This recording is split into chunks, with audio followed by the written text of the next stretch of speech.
This is the Detroit Sports Podcast Network.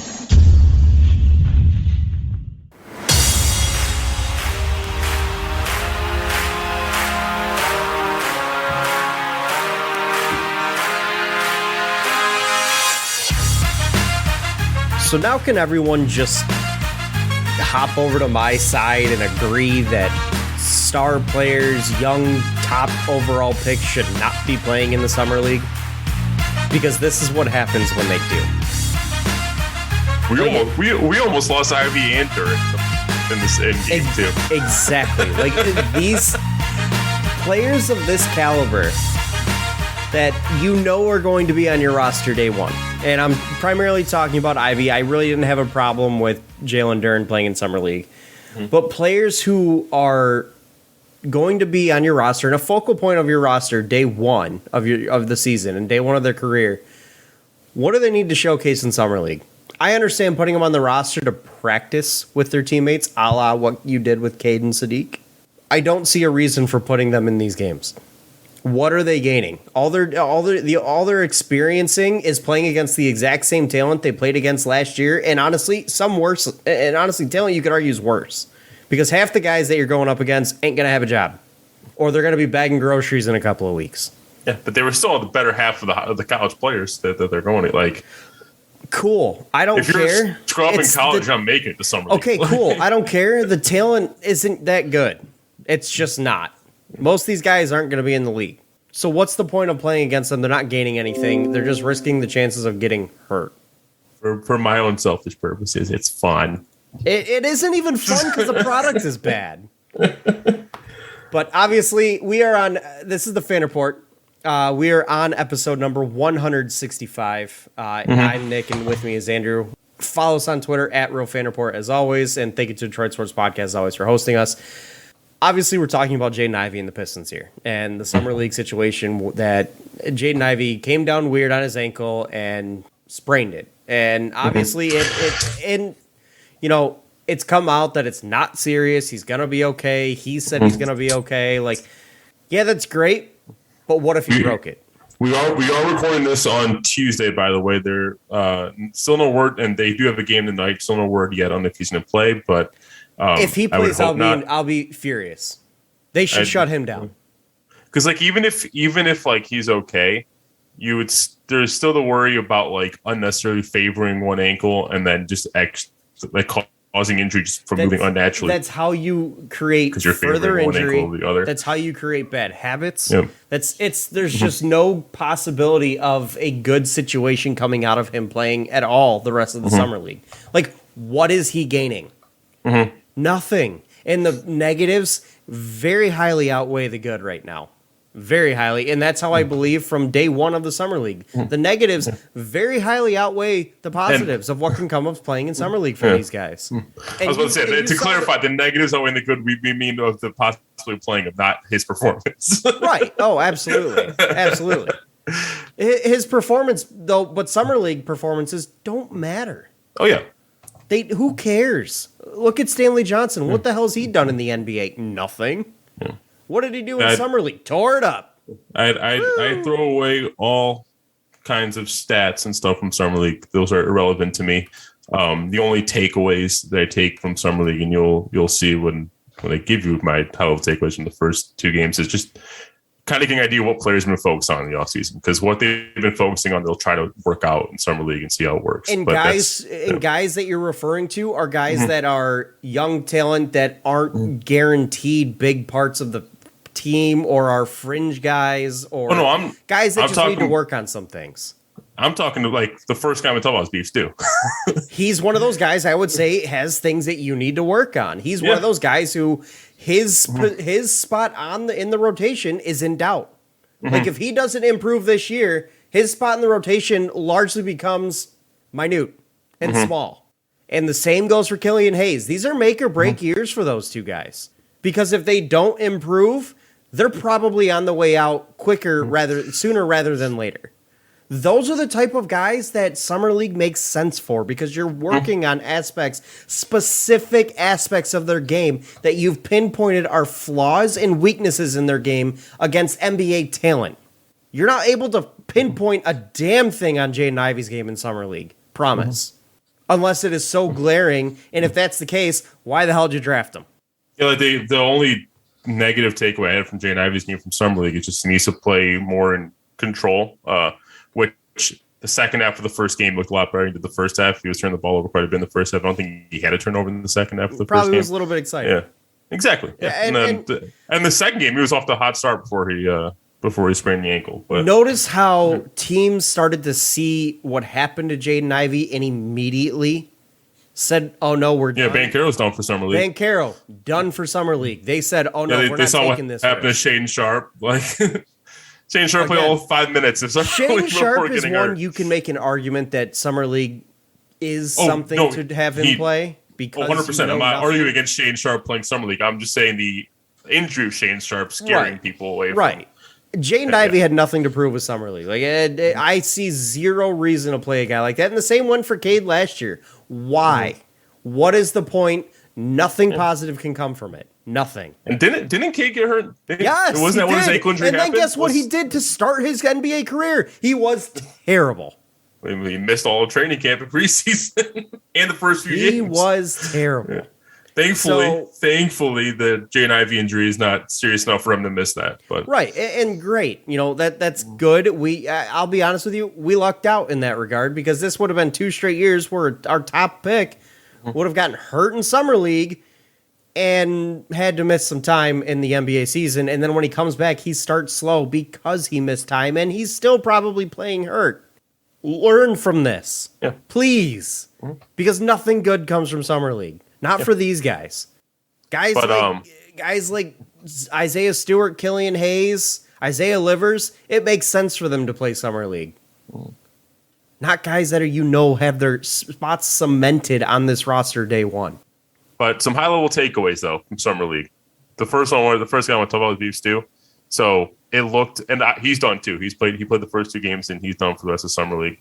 But it became very clear that it looks like they want to play Stu at the 4 because they played him at the 4 a lot in the first 2 games. And it showed that he took, I think, a total of 9 threes in 2 games. Mm-hmm. So I think the 3 balls, and we saw some workout videos, but I tried to take workout videos with grain of salt too. But it showed that he's working on the 3 ball.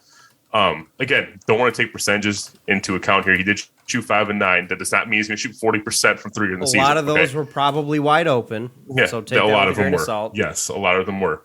But because again, all that teams means aren't to me, really threatened by him out on the 3-point line. He's just working on something. Mm-hmm. My big takeaways are they are working. Beef Stew is clearly trying to work into more of a stretch 4 role, and 2, there is a chance that the shooting stroke could be at a point at some time this year where defenses at least have to pay attention to him and can't just leave him out like they did last year. Which would be huge. And don't, fans out there have to understand that this, just because he shot 5 of 9 from 3 in the 2 games of Summer League, does not mean that he's going to come out and start stroking it from downtown. He's facing much worse defenders than he will in the NBA. Let's just that. He's facing much worse defenders. He's also himself come out and said he's never played the 4 position in his life at any organized basketball level. Mm-hmm. Like, he is not going to come out playing the 4 day one. He's not going to come out playing the 4 comfortably and at a regular amount of minutes for weeks to months. Like, this is something that they are working to push him into, and you may not even see him transitioning into a semi full-time role until next season. Like, this is a definite work in progress. He did it in Summer League to just test it out, see if he can understand it, get used to it, be comfortable with it. Now is when they're able to, in NBA games, maybe they'll give him 3 minutes or 1 shift at the 4 in a stretch of time, and then move him back to where he's comfortable. And then, maybe extend it the next week and give him some more reps with it in practice and different looks with different guys. Like, it's going to take some time before we see Isaiah Stewart at the 4 in a significant role. Like, don't expect him to come out just start shooting 3-4 threes a game. It ain't gonna happen. Yeah, but I'm just saying, I would not be surprised if by the end of the season, Beef Stew is your starting 4. I wouldn't either. Like, don't get me wrong, we don't have a. I don't expect it day one. We don't really have a solidified starting 4 right now. Like, it's probably gonna be Sadiq Bey. or Marvin Bagley. One of those two, depending on what they want to, what role. And honestly, it really depends on what role they want to put Bey in. Mm-hmm. Do they want him at the 4? Do they want him at the 3? If they want him to focus on the 3, you'll probably see Bagley there. Yeah. Could even be Olynyk. It could be, yes. Like, as long as he proves he's not a total defensive liability, it could be. There is a chance by the end of the season you start seeing Isaiah Stewart average around 2 threes taken a game, which if that's the case, then I would argue that his season and progression in that role is a success.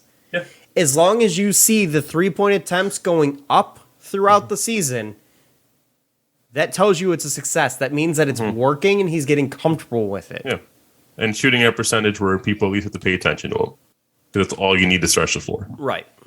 If Brook Lopez can do it, anybody can. I firmly believe that. And that will forever be my example of a guy learning how to shoot a 3 in the NBA. If Brook Lopez can do it, anybody can. Mm-hmm. I did notice Jalen Duren.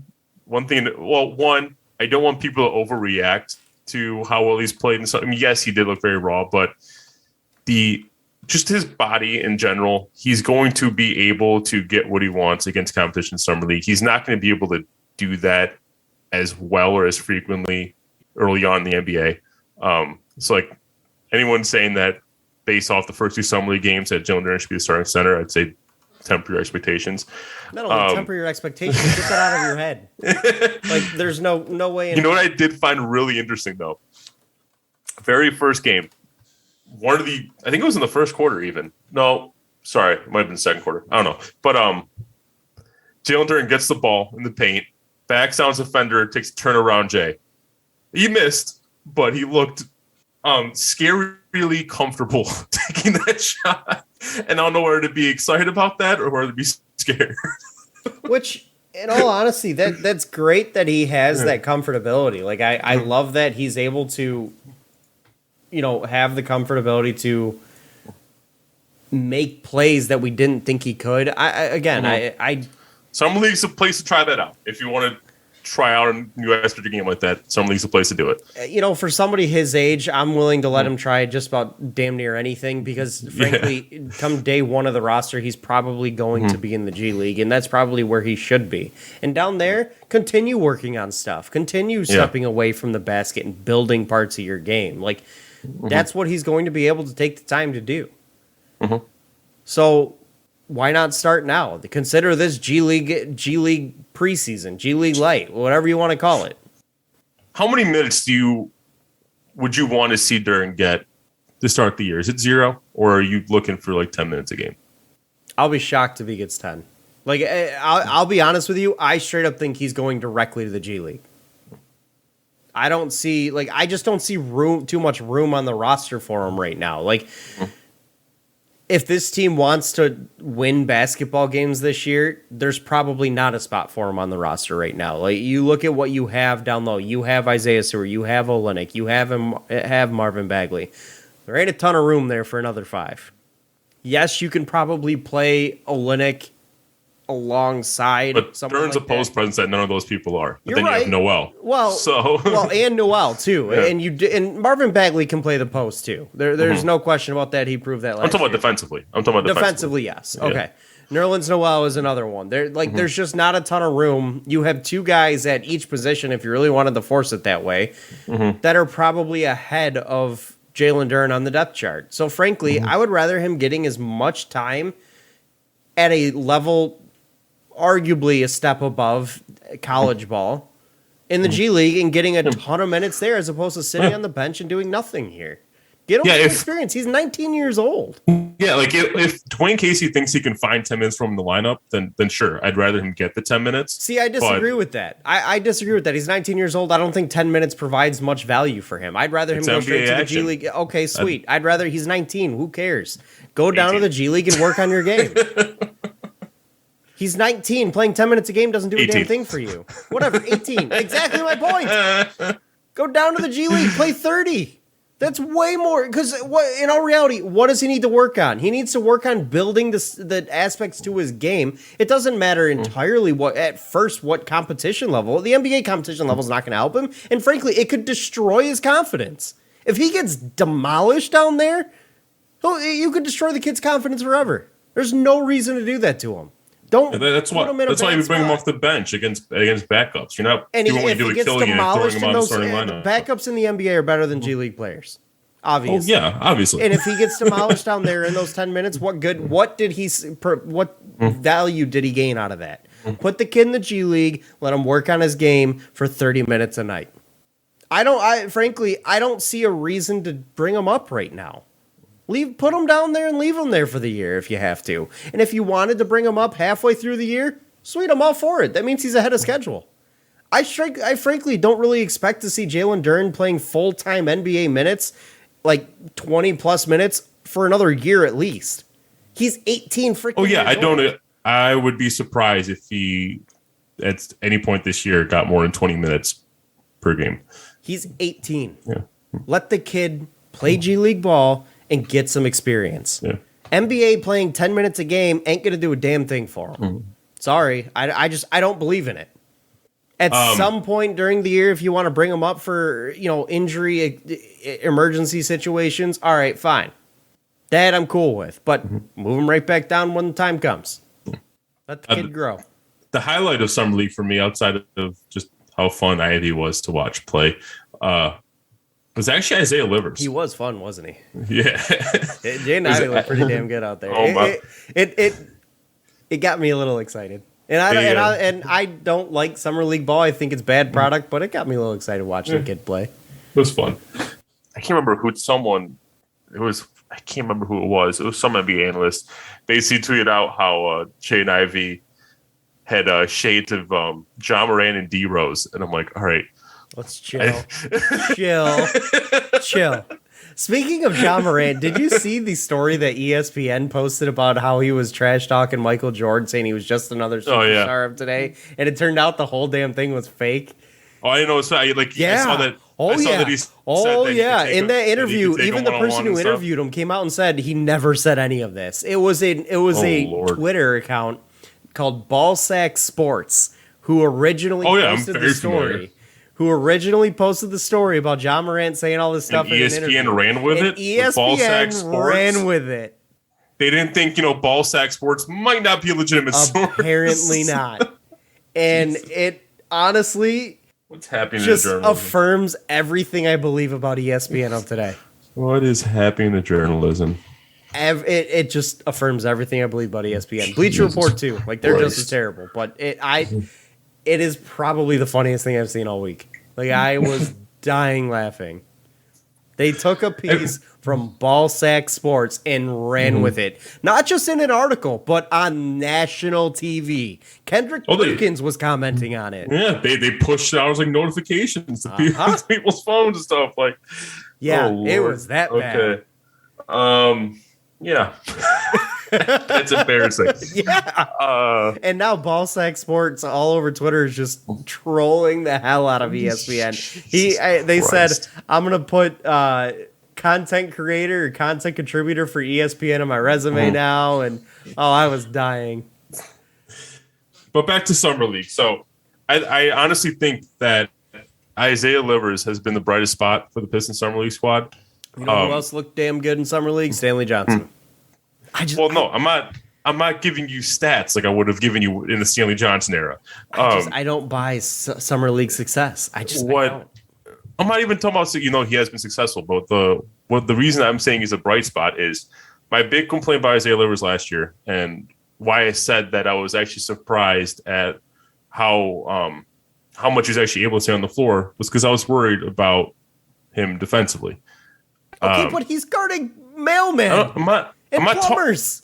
I'm not talking. He's got a lot of blocks, but I'm not talking about his block stats and stuff like that. I'm not talking about that.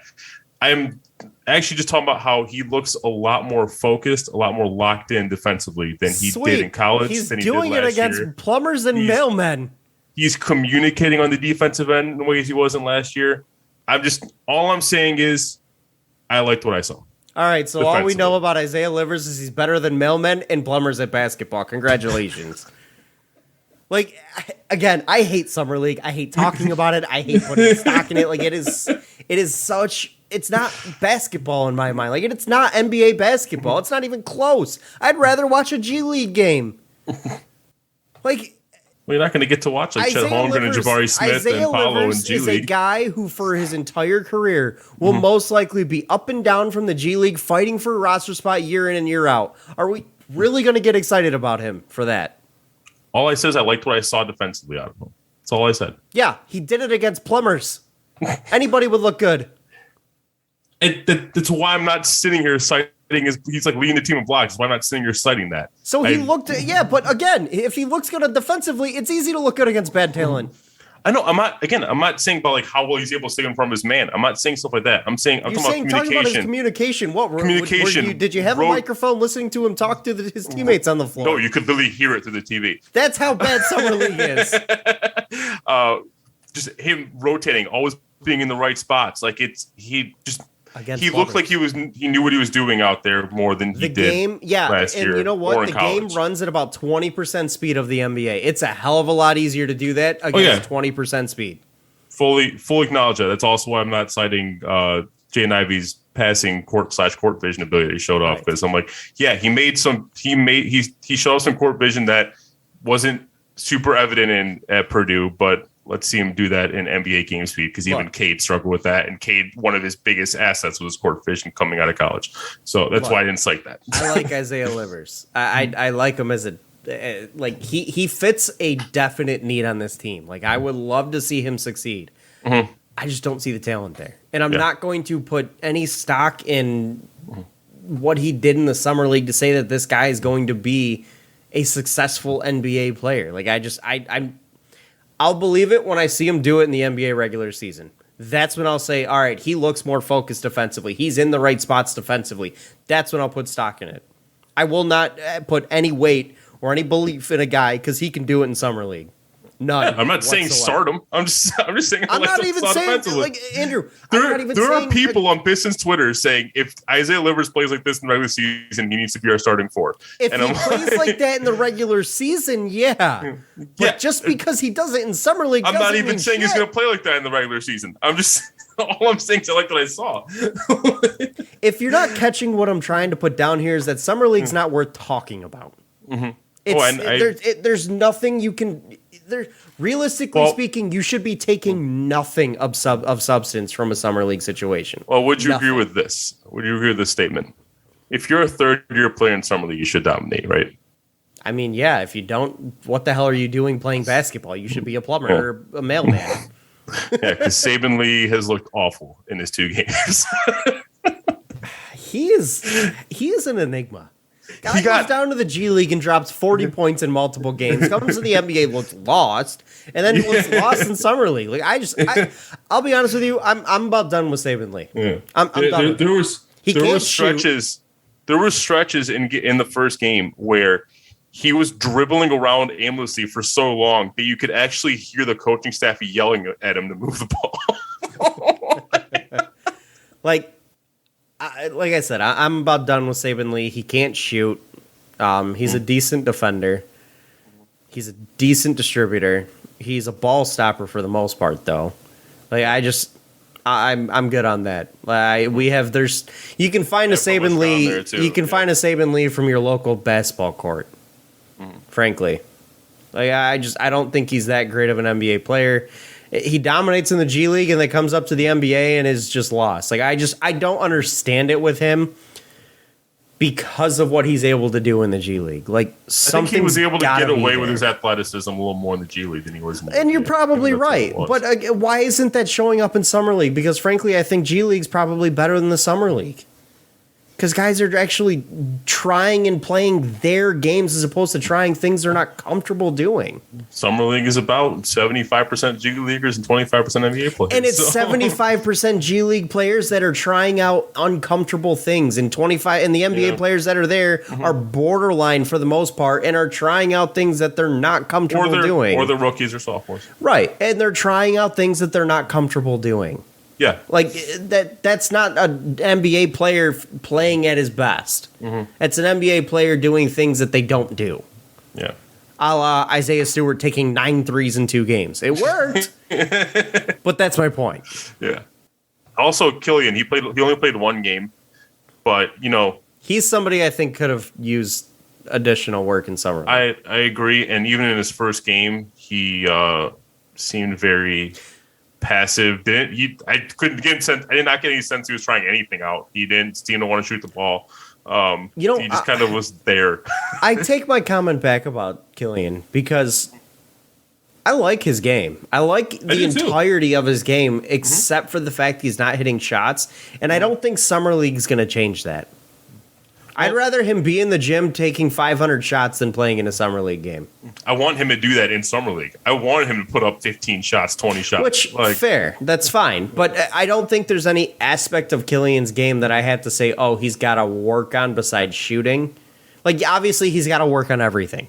But there's nothing I would say that, oh, he's got to, like, build this part of his game, so to speak, in Summer League's a great place to do that. Versus Isaiah Stewart, we're talking about having this guy do something he's never done in his life. Killian, we're just asking him to be himself, but also work on shooting. And frankly, I don't think Summer League's going to really make a difference there. Yeah. So maybe I take that back. I mean, I was just really hoping that, with K not there, it would be like the Killian show for the first couple games, but let him show off what he can do for real. Well, it was Jaden Ivey showing off for the one day. It definitely was, yeah. And Isaiah Stewart showed out a little bit. Which I'm not complaining about. I loved watching that, but no, don't get me wrong. Like that's definitely something. It's been fun to watch all the rookies. Keegan Murray's been a monster. Does that ever, like, the way Keegan Murray's played, does that make you think at all, like, maybe we should have actually wanted him? Like, obviously, we wouldn't have had a chance to get him regardless. Yeah. But does that make you wish we could have gotten him? No. I'm not changing my mind on that in Summer League. I'm sorry. All right. You're coming around a bit. I like it. No, you're right, though, because every rookie that I've watched is dominated Summer League. There's my point. Dominated. There's Keegan my is point. Dominated. Jaden is dominated. Dern has looked fantastic. You know what the Summer League is for? Dominated. You know what the Summer League is for? Yeah. For guys like who the Lakers are parading around right now, that one dude who literally was driving for DoorDash last year, that is who Summer League is for. So when I joke about plumbers and mailmen as the competition, we literally had a DoorDash driver playing in the Summer League this year, and he's dominating. Do you remember last year, our final, remember we had 3 second-round picks, right? And our final second-round pick was a draft and stash guy, Balsa Koprivica. Yes. Like a 7'1" center. And we didn't know if he actually knew how to play basketball. Yeah, we looked at the scouting report, and there was like no discernible skill that we could bring out. Yeah, it's pretty true. He's playing in the Summer League, and he looks awful. He looks like he doesn't know what a basketball is. Like, it's bad. They drafted this dude because he's 7 feet tall. Got it. Yep, that's it. That's really it. He's barely been able to crack the lineup. That's a Summer League lineup, and he was drafted. Well, another thing, this has nothing to do with anyone's performance. This is no Pistons players or anything like that. The officiating has made Summer League almost unwatchable. Welcome to the NBA, my friend. You're about 3 years late. 10-minute. It's 10-minute quarters in Summer League. Right. The two Pistons games I've watched had a total of 60 foul calls each game. We're talking borderline 3-hour games for a 10-minute quarters Summer League game. Is that why they brought in Richard Jefferson to ref the game? He looks the part. When I saw oh my God, did he ever look like a ref? Other than the fact that he's like a foot too tall, he really looked the part. Yeah. But like, it was. I remember when I was watching the game against the Wizards. The game after that, I believe, was supposed to be Thunder Rockets. So it's going to be Banchero versus Jabari Smith. There were so many foul calls that, like, halfway through the fourth quarter, fans started booing at every foul call. And then when the game finally ended, everyone erupted in cheers. Like, the whole stadium was cheering when the game ended. Maybe refs are trying out some new stuff too. So that's what I was going to ask you. Do we have tryout refs for? Are they in tryout mode too? For I have no idea. All I know is the NBA's officiating has been god awful for like 3 to 5 years now. Officiating in all leagues across all sports is reaching a crisis point. Yeah. Major League Baseball doesn't know what a strike is anymore. Mm-hmm. You got the NFL that hasn't known what a catch is for 10 years. And then the NBA, well, don't even get me started. The refs literally destroy the pace of games in the NBA. So, Yeah. And the NFL too. Mm-hmm. But yeah, those are basically my summer league takeaways. so today, Super high level stuff. I didn't get too moral of nitty-gritty the with story is we've learned nothing. Awesome. Let's move on. One of the stories we saw what players working on. That was the moral of the story. We saw players what? We saw what players were working on. That's the moral of the story. Like if there was one concrete thing I could take Mm-hmm. away from Summer League, it's that that the Isaiah Stewart playing the 4 and developing an outside shot project is a legitimate thing. Yep. And it could be progressing. That is the one concrete thing I will take out of it. That was literally the first thing on my list. So it's my biggest takeaway from Summer League. Now, a little bit of a fun topic here. So the Athletic, specifically Seth Parno of the Athletic, who is one of their NBA writers, he's been releasing a series of tier lists. Today he released tier 4. He's been going from the bottom up, basically. And this is where we finally saw the likes of Cade Cunningham. We also saw Evan Mobley and Scotty Barnes in this tier, but he broke it up into 4A and 4B. For one, Scotty Barnes and Evan Mobley are 4A while Cade's 4B, but okay, Whoa. Fine. Hateful. I'm curious. I want to give you some other 4B names. Okay.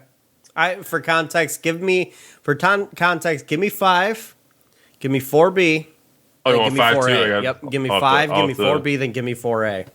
I'll have to pull up 5 And in then a second. I may ask for 3 also. We'll see. We're not at 3 yet. The most recent All was. right, all right. So hold on. And this is across all NBA players, I'm assuming? That is correct. Okay. All right. Just pull up tier 5. That So sounds some pretty close names. to where Cade should be, but Yeah. Some names in tier 5. Oh my gosh. I will not load. All right. Here we go. We got guys like Gary Payton II, Jay Crowder, Kevin Love, D'Angelo how Russell. big of a drop off This is there from 5A. 4B to 5? All right, here, I'll start at 5C. 5C is guys like Cameron Payne, Tim Hardaway, Ivica Zubac. Give me 5A. 5A, you got Kelly Olynyk, Blake Griffin, Davis Bertans, Duncan Robinson, Dennis Schroeder, These are guys that play 20 minutes a game. Evan Fournier. And we've got Cade in 5B or 4B? 4B. All right, give me 4B because those 5 and A numbers are whoa. Or names are bad. 4B. Wow. All right. Derrick Rose. Are we talking about Derrick Rose 5-6 years ago? We talking about Derrick Rose right now. What Right. did the guy even do last year? Derrick Rose at this moment in time. All right, continuing on. Did he DeAndre even Hunter. play basketball last year? He did not DeAndre play. Hunter. Oh, no, he did. He played 26 games. DeAndre Hunter. Herbert Jones. I still like DeAndre Jordan Poole. Lonzo Ball. Malcolm Brogdon. I think that's Seth disrespectful Curry. to Jordan Poole and Lonzo Ball, but that's fair. Seth Curry. Who else we got? Jonas Valanciunas is on here. Josh Giddey is on here. Kristaps. Kyle Lowry. That's disrespectful to Aaron Josh Gordon. Giddey, but okay. Aaron Gordon But- sucks. But also in this tier is Cade Cunningham. That's disrespectful. As well as Anthony Simons, De'Aaron Fox are also in this tier. That's disrespectful. What? Who made this list? Do you want to know who's a tier above Cade? Yeah. Well, first give me the name of who made this list, and so I can write down never to listen to a thing this guy writes. Seth Parno All right, on the blacklist. Next. on the blacklist. Tier above Cade. So 4A. Desmond Bain. Andrew Wiggins. Al Horford. Obviously, you have Evan Mobley and Sky Barnes, like I said. Marcus Smart, Mikal Bridges, Robert Williams, Tyrese Maxey, Dorian Finney-Smith. I'm sorry, Cade's better than every name you've mentioned. I'd agree with you. This is why I want to bring this up. Also, everyone in tier 4B has a picture by their name, Except Cade. except for Cade Cunningham, which is silhouette. Man, I hate the stupid Detroit versus mentality thing, but like they really don't make it easy for me to trash it, do they? You're right. And if you're wondering, yes, the other rookies all had silhouettes from last year. Okay, so they all had pictures. Cade's the only one that had silhouette. Yep. Yeah, I will just throw this article out and say it's garbage. Yeah, he's better than everybody in 4B. He should stop rating these tiers. He still has tier 3, tier 2, and tier 1 to go, but he should stop right here. It's over. This is terrible. Like Cade at minimum is 4A on this list. If you like, there's no reason to argue that Scotty Barnes is any better than Cade Cunningham, and I'm sorry, but that's just the fact. Mm-hmm. Scotty Barnes, yes, he was rookie of the year. He had a great year. Cade Cunningham was just as good, if not. I won't even say he was better. He was just as good. Mm-hmm. So how can you say Scotty Barnes is better when Cade was just as good? Mm-hmm. If Cade was receiving first place rookie of the year votes, which he did, how was he not just as good? I don't disagree with you one bit. I think he is just as good, if not better. I don't know how you could separate Cade from Scotty and Evan Mobley. Not for a whole tier, hell no. Yeah. And to put him in the same tier as a guy who played 26 games and scored 12 points a game? Yeah. Was he high when he made this? I don't even know how you could put Desmond Bane in a tier above Cade with Scotty and Evan Mobley. Like what did Desmond What's this Bane, guy's name? The writer? I exited out of the article. Because I legitimately am going to be writing his name down and putting it on a list to know that if I see an article by him, I'm just going to throw it away because apparently he writes when he's drunk. Seth Partnow. Yeah, he writes when he's drunk. Congrats. This is his 3rd annual edition of the NBA Player Tier Project. The Athletic is a well-respected, usually wonderful publication. Do better. This is terrible. I 100% agree. Same tier as a guy who played 26 games and put up 12 points. That blows me away. By the way, the tier Cade is in, he described. Wait, once. Let me just confirm. Yeah. Okay. The tier Cade is in, he describes as providing some additional championship equity on top of their everyday production, but only a minor amount. Everyday being included. Sorry, but if the Pistons ever even compete for a title, Cade is the reason. Exactly. Do better. That's all I'm gonna say. That's terrible. Mm-hmm. I'm gonna go Charles Barkley. That's terrible. Just terrible. Like that is so bad. He says he weighs playoff viability and success highly. Okay, how's that Cade's fault? Yeah, so I think he's... So you're giving credit to guys who ride the damn bench on their team for half the game and giving them a higher ranking than a guy who carried an entire team for all of their wins last year? Come on. Is this why, not to disrespect Desmond Bane, because he had a really good rookie season as well, but is this why Desmond Bane was 4A when Cade was 4B? Because Desmond Bane's team made the playoffs? He put Cade on the same team or on the same tier as Aaron Gordon. What the hell did Aaron Gordon do for his team last year? He was terrible. And Aaron Gordon's actually ranked higher in that tier than Cade. He was terrible. Aaron Gordon sucks. Yeah, I thought it would be, a little fun to upset you a little bit today. You're really trying to piss me off today. Yeah, that was the goal of that one. You succeeded. But moving on, news did drop shortly before we hopped on here that the Utah Jazz are actively shopping Donovan Mitchell. But I just got a notification that EJ Little has suffered a torn ACL. Ooh. Case in point as to another for you as to why they don't play. Do not play guys who are guaranteed roster spots. But I remember when I saw the notification come across my phone, in my head, jokingly said, "Oh, I bet the Knicks are going for him." Not like 5 minutes later, Knicks to build deal for Spider. Do they even have the cap space after signing Brunson to a bajillion That's what I'm dollars? saying. They just moved their whole team for Jalen Brunson. And now they want Donovan Mitchell, guy who plays same position. Got it. Yeah. Now, knowing how much it will probably cost to land a player like Donovan Mitchell, I'm curious what your stance is on should the Pistons go after them? Yes. Pursue this trade? Yes. or at least give Utah a call to gauge how much it costs. Yes. Why not? You already have a jumbo guard situation with Cade Cunningham, who's got great length. Donovan Mitchell's got great length. Can probably guard both guard positions. Jaden Ivey doesn't have the size, but he's got athleticism. You can make it work with a 3-guard setup with a little bit of small ball. I mean, let's be clear. Donovan Mitchell doesn't have the size either. He's just a really good defender. Yeah, exactly. And Cade does have the size and is also a pretty damn good defender. That's point 1.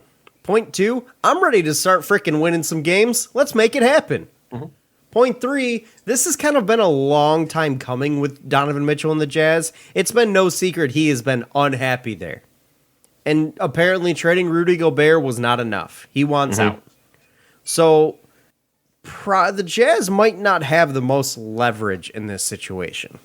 They may be on the track to a rebuild because of the fact that their stars want out.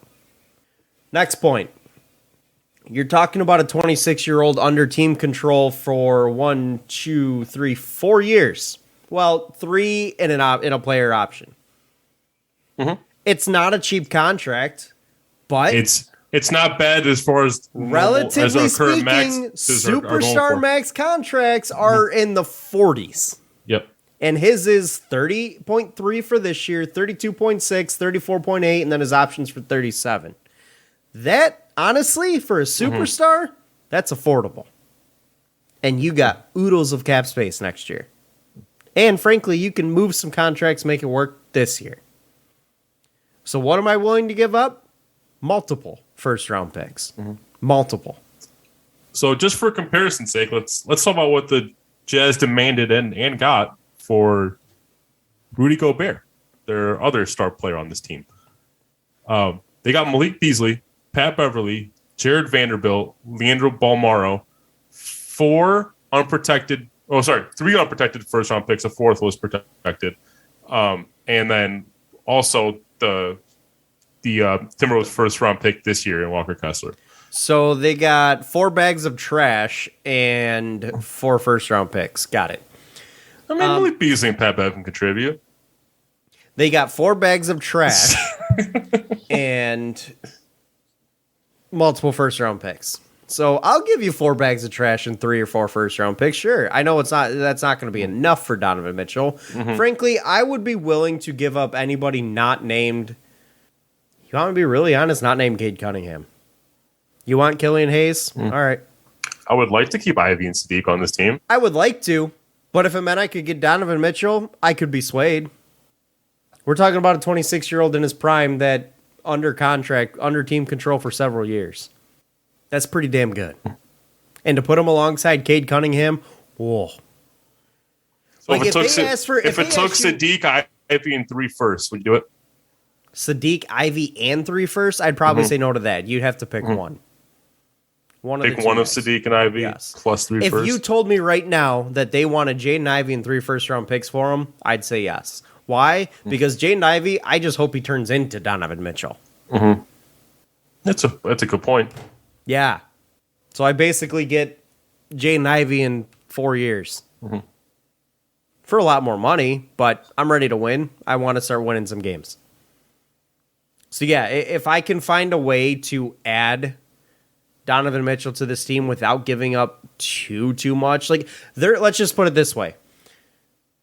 There's really not an amount of draft picks that I would attach to this where I'd say no.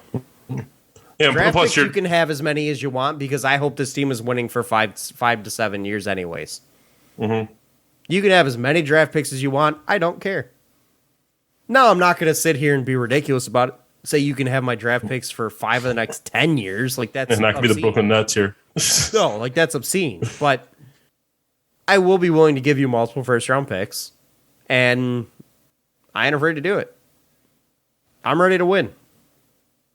I'm ready to start winning championships. So if Donovan Mitchell puts me closer, and I do believe he does, let's do it.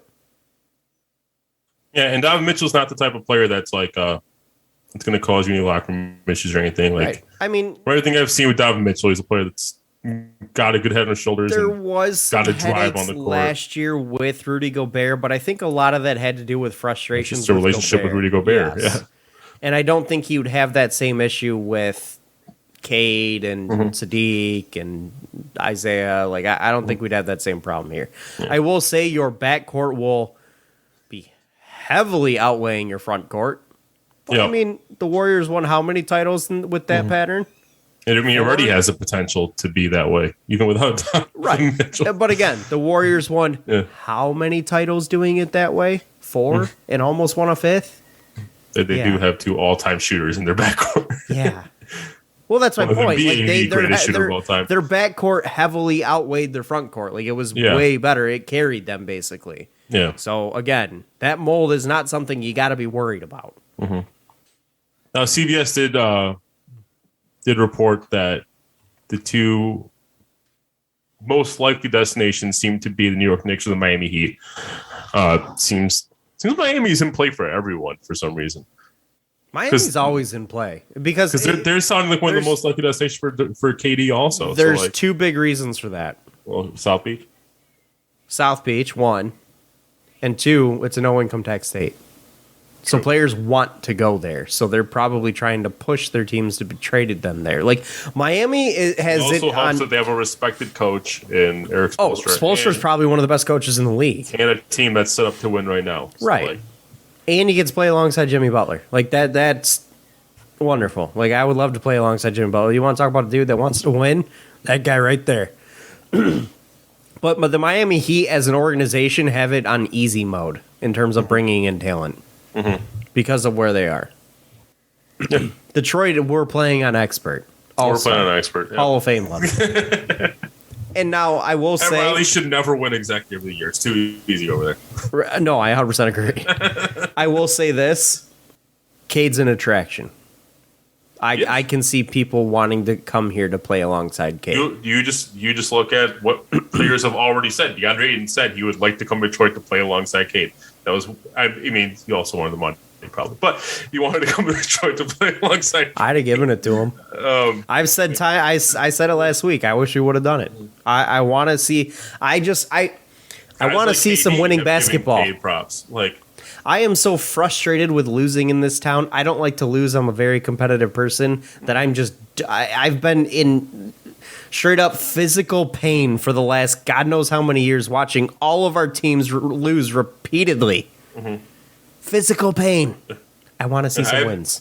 I haven't been this hopeful about the Pistons in a long time. I haven't been this hopeful about the Lions in a long time. Yeah, but you know what? As hopeful as we are, we're still looking at a below 500 season for all of our teams. Yeah, 100%. And I am so tired of that. It's just a below 500 season with brighter horizons. God, I hope you're right. I really do, because I can't take any more seasons of this shit. I need wins. Random off-topic question that we don't only talk about. Thoughts on the goalie that Eiserman acquired? Billy Husso. I heard he had a breakout season last season. Yes, he was great.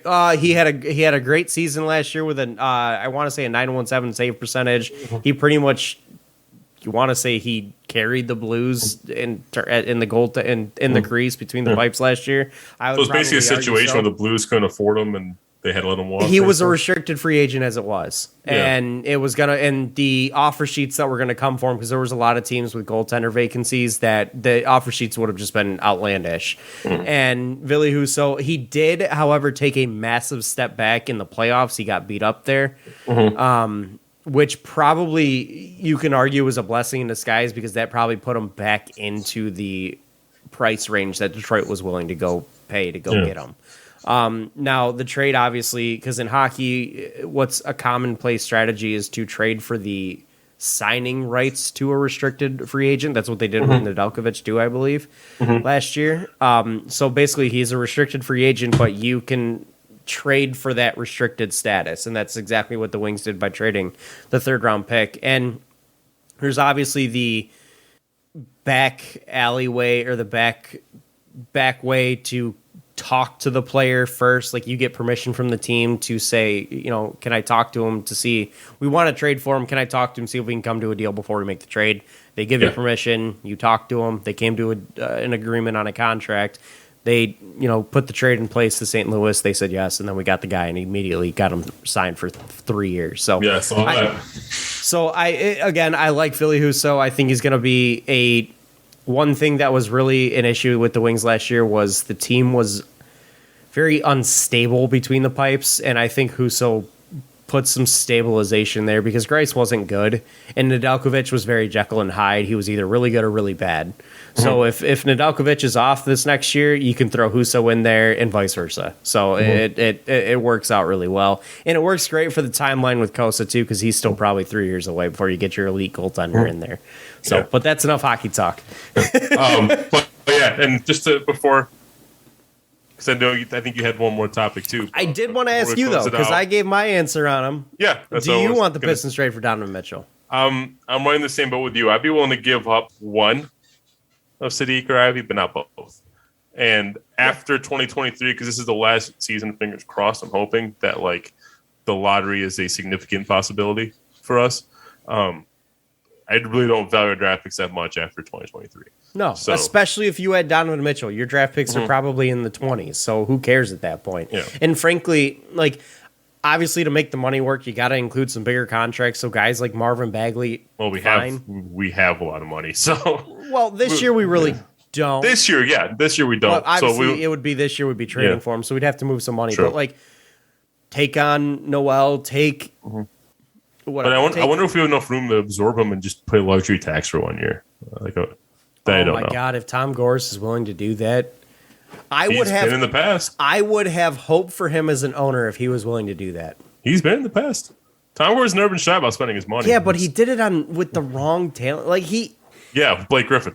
Yeah, exactly my point. Like that's been my issue with Tom Leonard. He hasn't he's stepped in all the wrong times. Yes, it feels like he's very misguided with when he stepped in to block an Larry Drummond trade, but he also didn't step in. Like he allowed Stan Van Gundy to make the Blake Griffin trade when Stan was on his way out. Like that's been my issue with Tom Gores. But in terms of him being willing to spend the money, I have no issue there. If Tom Gores came out right now and said, "I'll pay the luxury tax, go get me Donovan Mitchell," I would be ecstatic as a fan of the team, and my thoughts on Tom Gores would drastically change. It's no secret I'm not a fan of his. I think he's a terrible basketball owner, and I think this team is progressing in the right direction despite him. Like I finally feel like he's stepped away enough and allowed Troy Weaver to do what he wants to do, which thank God. But if he were to come out and say, "Go get me Donovan Mitchell," I wouldn't hate it at all. I'd love it. Obviously, don't trade Cade, but if they ask for like Jaden Ivey, Marvin Bagley, insert other name to make contracts work here, yeah, I'd do it. Yeah, and I'd love it. By the way, we do have 13 mil left in cap space, even with the contracts we have right now. So we got some space. All right. We could definitely make 8. You could probably do it with just Alec Burks, for example, and Alec Burks and Jaden Ivey with 3 first-round picks. I'm in. Yeah. I'm in. They might take Nerlens Noel because they just go Gobert. They might take him. Yeah, sure, take them. Have at it. So that frees up. Then you got $23 million. I'm sure that you have enough room to absorb for luxury tax purposes. Yeah, you're gonna have to give up a lot of picks, though. Yeah. Right. Again, I'm willing to do it. 100% willing. We got to talk some hockey today. I like getting to talk some just hockey. Just out of curiosity, if they said, you give us one of Sadiq or Jaden, who are you giving up? For Donovan Mitchell specifically, even though I think he's probably going to be a better player, I'd probably say Jaden Ivey. I'm there with you. It's going to crowd the backcourt too much if we don't. And not just that, like I don't want to deplete our wings entirely. Like I don't want to deplete our bigger wings, and Sadiq provides a lot of value there, and a lot of honestly, I look at Sadiq Bey as being like a leader on this team. Like Cade is the leader on the floor. I look at Sadiq as a leader in the locker room. Yeah. I like Sadiq because he's a dog also. Like the Pistons had to force him to take time off this offseason. Yeah. No, and apparently he was training in the mountains. Yep. Like wild. In Colorado. Yeah. He's like, if I can be in shape here, I can be in shape anywhere. Absolutely. Well, that's kind of the deal. That's why high altitude training is a thing. Like people train there for a lot of reasons. But so one last little fun thing before we hop out here, and I'm going to actually have you pull this up because I forgot my ESPN Plus password. Nicely done, sir. Yeah, I have to reset it. But ESPN released their top 10 quarterback rankings according to execs. I want to say it's execs, GMs, and coaches of the league. And someone who is near and dear to some of the fans of this city is on this list. He was also on the list last year when they did this. And where is he? How do you want to do this, Steve? Oh, okay. The exact same spot as he was last year. Do you agree with Deshaun? I just noticed Deshaun Watson's number 9 on this list. He is on that list. But go ahead and give me and I'm not going to tell you the ranking. I'm going to let Andrew give us the rankings here. And I'm going to take, and I want to know your thoughts. I thought after that you weren't going to do it. Okay, yeah, I can. So, number 10. Thoughts as to where they put Stafford compared to what else is there. Number 10, Dak Prescott. I do agree with Stafford being above Dak Prescott. I do too. I also don't think Dak Prescott should be 10. I think there's one glaring missing name here. Well, the 3 honorable mentions are Lamar Jackson, Derek Carr, and Kyler Murray. Hate to break it to you, but Lamar Jackson's better than Dak Prescott. And he proved that last year. Number 9? It's interesting because the quote here from the NFL exec says, a good but not great QB. He has to play well in the playoffs. Has to prove he can take him to the next level. He's not top echelon. Who, Lamar Jackson? No, Dak Prescott. Lamar Jackson. So if we're basing this off people like execs, how is he getting into the 10th spot? Right. I don't think, like, Dak Prescott's a good quarterback. I don't think he's top 10, though. I would put Lamar Jackson ahead of him. And frankly, you could make an argument for Kyler Murray, too. You could. His lows are very low and his highs are very high. Yes. And I mean, that's honestly pretty true with Dak Prescott, too. I don't think his highs are as high as Kyler Murray, but I definitely think his lows are as low. So, but go ahead and continue to number 9. Number 9 is Deshaun Watson. Just to be clear on this list, is this like what they're projecting for this season, or is this based on last season? I have no idea. It's just the ranking of the quarterback right here, right now. Because in either respect, it doesn't make much sense to me because he didn't play last season, and he's probably going to be suspended for most, if not all, of this season. Right. However, none of that is related to what he did on the field, which is where I can. But that's what I'm saying. He didn't do anything on the field last season, unless you're not basing it off just last season. I can see an argument where they would put him there because of the fact that he was an absolute dominant force. For every single season he's played. Yeah. So I can see the argument there. I frankly would probably move him out because the optics are bad. Yeah. And you just really have no idea. The track record for players taking a year off of football is not great. So, number 8, Russell Wilson. I agree with this one. In fact, you could even argue that he's a little low. Frankly, Russell Wilson still continues to be an elite level quarterback. Number 7, Justin Herbert.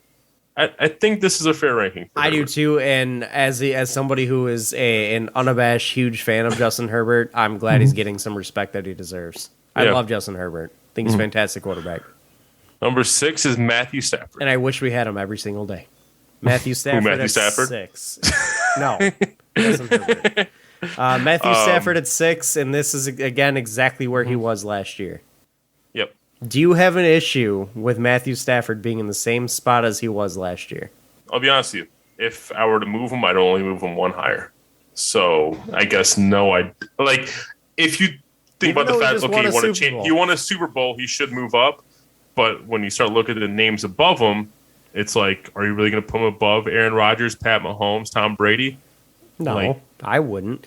Now, right here, right now, could you argue above Joe Burrow and Josh Allen? Sure. Yeah, I disagree with Josh Allen. Joe Burrow, you could definitely make an argument. That's why I said 1. I said I'd move him 1 spot.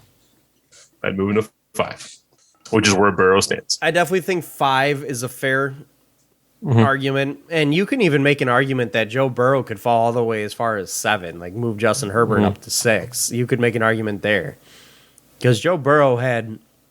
I would argue a much better team around him than Justin Herbert did, and Justin Herbert's numbers were equally as good, if not better. Joe Burrow's highest ranking was 2. His lowest ranking was out of the top 10. All right, so who was the drunk one that put him outside the top 10? He ain't that bad. Interestingly enough, Matthew Stafford's highest ranking was 3. Lowest ranking was also out of the top 10. And who's that drunk person? They gotta, if they're the same, like, I can you imagine if it's the same guy? Who the hell is in that guy's top 10? Like Jared I was gonna Goff. say he's got to have Jared Goff in there, right? He's just a huge Goff slappy. It's all Tom Brady, 1 through 10. Come to find out, it's like the head coach of the Tampa Bay Buccaneers. I can't remember the guy's name right now, but The only guys who got any rankings of 1 were Aaron Rodgers, Pat Mahomes, Tom Brady, and Josh Allen. oh, Todd Bowles. He's the head coach of Tampa. Oh, that's right. He did get the head coaching job. All four Bruce Arians. guys, That's the name all 4 of those guys received a ranking of 1 by somebody. of the top 4. Yep. And Josh Allen, Tom Brady, Pat Mahomes. And you Aaron absolutely can Rodgers. make an argument that any one of those guys could be number 1. Like there's no question about that. Where's Pat Mahomes in this list? Number 2. Is it wrong of me to say that's a little high? I mean, his lowest ranking was 5. But, I would put him probably 3 or 4. Like I would put Aaron Rodgers and Josh Allen above him. If you want to flip flop Josh Allen, Pat Mahomes, then sure, but I wouldn't put him much lower than that. I would put him. I would put him top 4. Like I would. Put him top 4. I guess you could put Brady on him and keep him and put Mahomes at 4 because you can always make the argument for Brady. Yeah, you definitely can. Like Brady is just he does things even though nobody's ever said he's the most talented quarterback in the league. Nobody's ever said that. And he's never been the most talented quarterback in the league, but he just continues to be this smartest monster. But no, I don't have an issue with where they rank Stafford too much. You can make an argument that he should be 5, and I think that's a fair argument to make, especially over Joe Burrow, considering he beat Joe Burrow in the Super Bowl. I think 5, 6, and 7 could be interchangeable, frankly. Yeah. I personally would not move Stafford behind that, though. Yeah. The outside of Josh Allen, the other guys, well, obviously Joe Burrow, but outside of Josh Allen, the guys in the top 4 all have like a ton of history behind a lot of success of that fantastic Stafford does performances. not have. Yeah. Like you're talking MVPs, like multiple Pro Bowls, multiple All Pros, in some cases multiple Super Bowls. Yeah. Like Stafford doesn't have any of those accolades. Yeah. That's why it said like at most you can move like 2 spots, but I would only move him up to 5 above Joe Burrow because I can't quite make the argument putting him above Josh Allen. No, I can't either. He's not better than Josh Allen. He's at best 5 and at worst 7 in my mind. But anyways, as a Lions fan, where do you rank Jared Goff in that top 10? Is he in there? Is he even an honorable mention? I can't even say that with a straight face. A lot of people from associate with the team, and I put associate with the team in highlights, think Jared Goff is going to have a breakout season this year as Nick drinks his tea. It's a water. Is it possible to call it a breakout season when the guy's already made a Pro Bowl and made a Super Bowl? Like, can you have a second breakout season? All I'm saying is Jared Goff doesn't have a good season with the offense we put around him. Fun Speaking fact, of, I read a stat the other day. Yep. They have the most expensive offense in the entire NFL. Who knew? They've spent more money on the offense than any other league. How much of that is in the offensive line? I'm curious. I hope most of it. I really do, because that's the way to do it. That's legitimately the way to do it. Obviously, Taylor Decker's got a huge contract. That's just the way you do it. You build from within. Yeah. But I found that interesting. The Lions' offensive line is the most expensive in the league. So, but anyways, it almost put the expectations higher than you even want them to be. Like, it does, though. No, it really does. Because like I don't expect this team to be a 10-win team. Like I 8 wins and I'd be happy, because that would show me progress. And I think that's even a little bit of a tough call to make. You know, like that. It's just hard to have that level of expectation out of this team. By the way, it's not really the offensive line. Outside of Taylor Decker getting Jared Goff's obviously 18 really expensive. 18.9. Yeah, that's the vast majority of it. Yeah. Outside of Taylor Decker getting paid $19 million, your next highest paid guy on the offensive line is Vaitai at 8.7. That's still pretty expensive For a right guard, that's a lot of money. Mm-hmm. Frank right now is getting paid $7.5. Is he still on his rookie deal? I think he is. I think this is the last year of his rookie deal. Mm-hmm. So we're about to get him more expensive. Yeah. Oh, yeah. But Sewell is getting paid 5.5.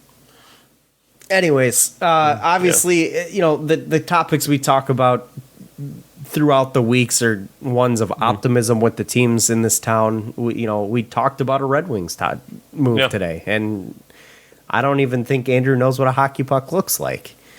It's round and flat.